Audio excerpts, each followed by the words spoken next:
Hola clase, hoy es viernes el 6 de noviembre de 2020.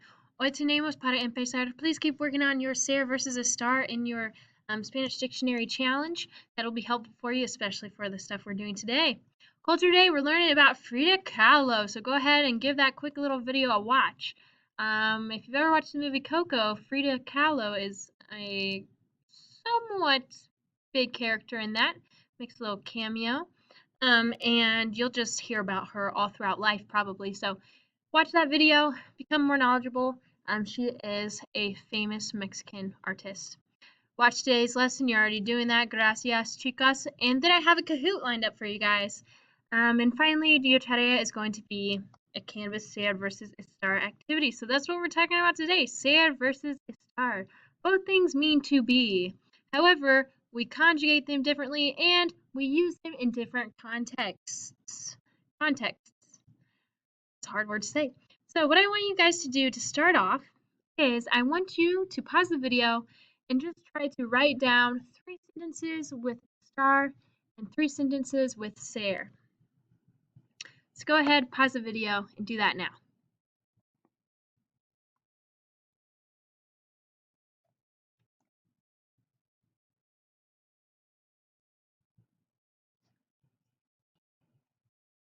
Okay, so hopefully by now you've written your 3 sentences with Ser, your 3 sentences with Estar. Remember, both things mean to be. However, we're using them in different contexts. So Ser, remember, we use it for description, right? Remember mi familia. So you could say mi padre es trabajador. Notice that's our form of Ser. Description. Did I spell that correctly? Descripción. Okay, they're thinking I want it to be in Spanish. Also, we use it for origin, right? Soy de Greencastle, Indiana. And we also use it for what else? Time. Son las 10:24. Right? Son las 10. Thanks, Google. Son las 10:24. So, description, origin, and time. Now for Estar, let's see what we could have written for Estar. Estar, we have emotion, right? Estoy muy cansada. I'm very tired. Estoy triste. We also use it for location. Estoy al lado de Billy. I'm to the side of Billy. This is the guy that you were writing about in your writing assessment, by the way. This is Billy. I forget if I've showed him to you guys before. He's our class mascot, the Rainbow Llama. Estoy al lado de Billy. Estoy cerca del pizarrón. And that should be with an accent. Pizarrón. Muy bien. Anything else that we've learned about Estar yet? Location, emotion. Yeah, I think that's pretty good. So, those are what we've learned so far. So keeping those in mind, description, origin, and time. For Ser, you can think dot, maybe. Now there's more, we'll learn about more later. Estar, emotion, and location. However you want to remember those. I have a little presentation for us. And I want you guys to be able to respond to the following questions. So, Ser v Estar. Answer the following questions in a complete sentence using either Ser or Estar. So let's see how you fare, chicos. ¿Cómo estás? So first, think, am I using Estar or Ser? Okay, so estás. Look at estás. That's on my Estar chart, right? So I'm asking you, ¿Cómo estás? So you're going to respond with the yo form. Estoy bien. Estoy cansado. Estoy deprimido. Estoy emocionada, okay? Now remember, if you're using an adjective, change it based on your gender. So if you're a male, change it to end in an O. Emocionado. If you're a female, change it to end with an A. Emocionada. Muy bien. What about this one? ¿Cómo eres? ¿Cómo eres? How do you think you'd respond to this? We know it's a form of ser, and so we need to respond with soy. Now, this is not asking how are you in the sense of emotion. It's asking you how are you in the sense of description. So a good answer could be soy alta, soy atlética, soy inteligente. Again, if you're male, you could say soy alto, atlético, inteligente, trabajador, etc. How would you respond to this question? ¿Qué hora es? ¿Qué hora es?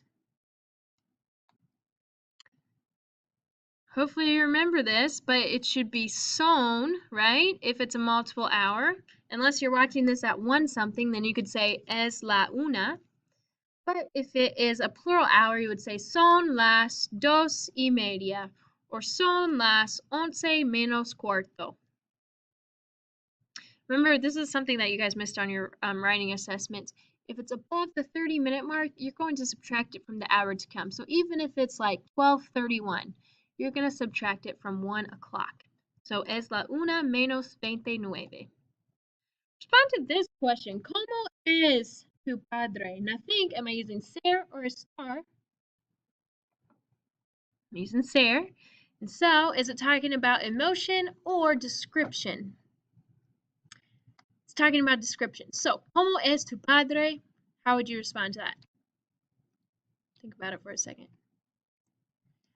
Mi padre, well, I'll describe for you Maya. Mi padre es alto, atlético, muy inteligente y trabajador. How would you respond to this question? ¿Cómo está tu madre? ¿Cómo está tu madre? Notice that even though I have two here, I'm not talking about you, I'm talking about your mom.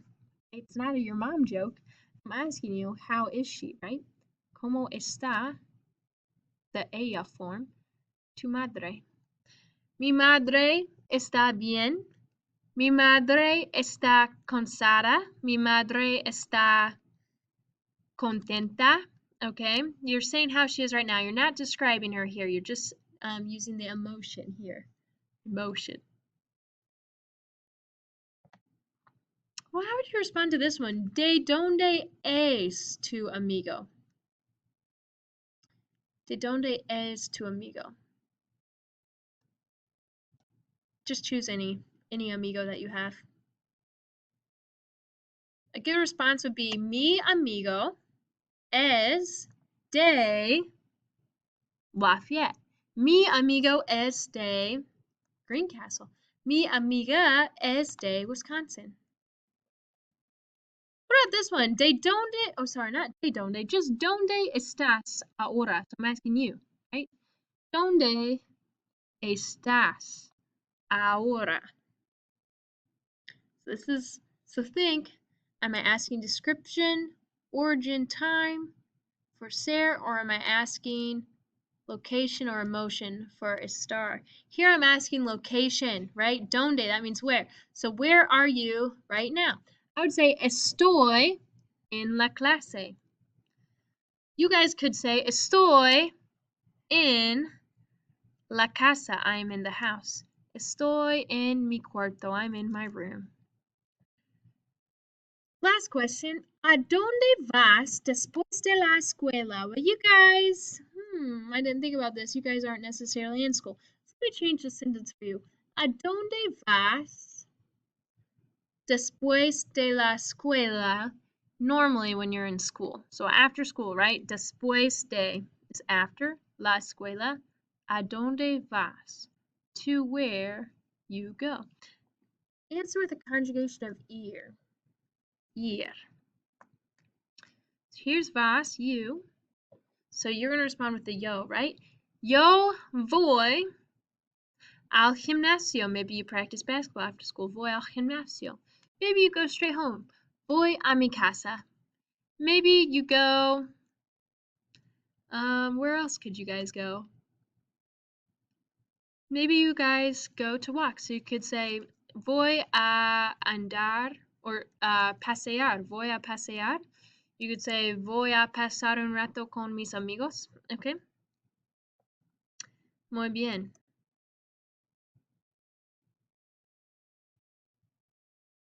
So, the next thing I want you guys to do is go ahead and try that Kahoot. You guys are going to have to think. It's a little difficult. You have to think in the context of the sentence, what am I talking about? Am I talking about Ser with description, origin, or time? Or am I talking about Estar with location and emotion? So think critically, do your best on the Kahoot, and that'll help prepare you for your homework. So, chicos, have a great weekend. If you're in my in-person class, I miss you guys. I'm looking forward to having you back. And adios, chicos. Hasta luego.